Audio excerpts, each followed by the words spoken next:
Good afternoon, and thank you for joining me in our discussion on Piaget's cognitive development theory. My name is Casita Adams, and I hope you find this useful for your prospective professions as educators and as counselors.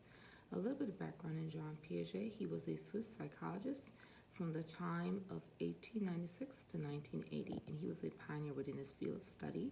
He studied infants all the way up to adolescents. Piaget theorized that the process of cognitive development theory in children occurred in four stages: the development of sensory motor abilities, the production of thoughts, the recognition of things, and the development of reasoning. The theory of education for Piaget. Piaget classical research demonstrates that students can achieve their highest level of academic performance in an environment that is both motivational and exciting for learning. Jean Piaget states that optimal setting for learning is one in which new experiences are integrated into the previous ones.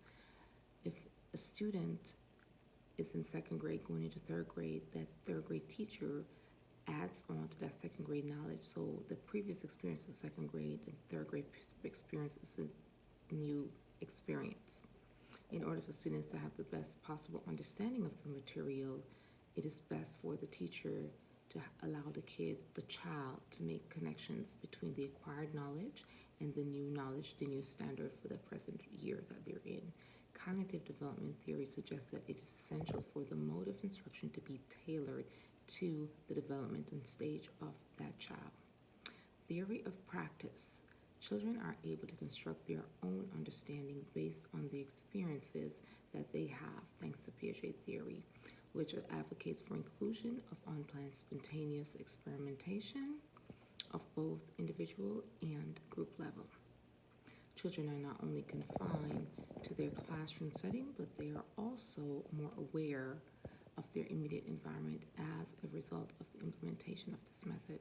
Hands-on experiences is the approach that is the method takes enables the learner to acquire knowledge regarding self-correction, self-motivation, and self-instruction. The hands-on experience approach that this method takes, it enables the learner to acquire this self-motivation, self-correction, and self-instruction regarding their acquired knowledge.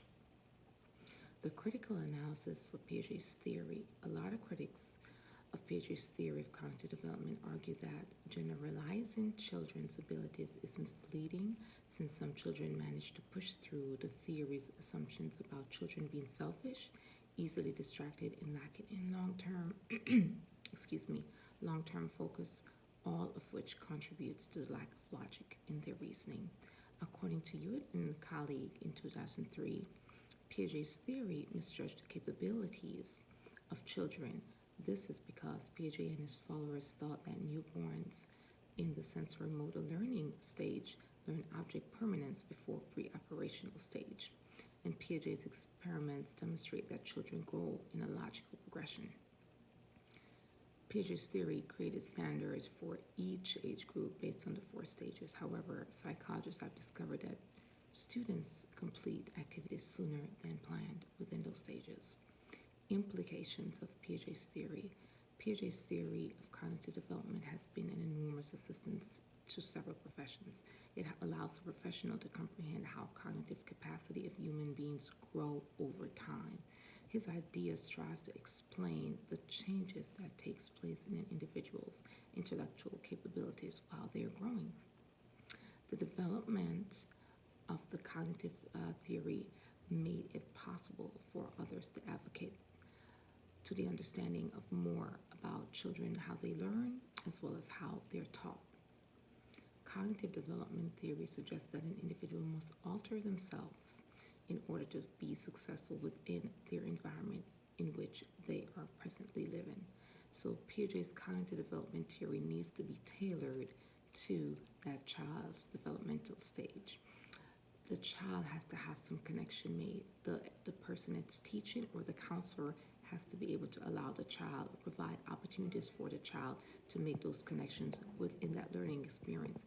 That learning environment should be both motivational and exciting all at the same time for that child. Piaget has done tremendous work. I hope you find something useful from this presentation. Thank you for joining me and have a wonderful afternoon.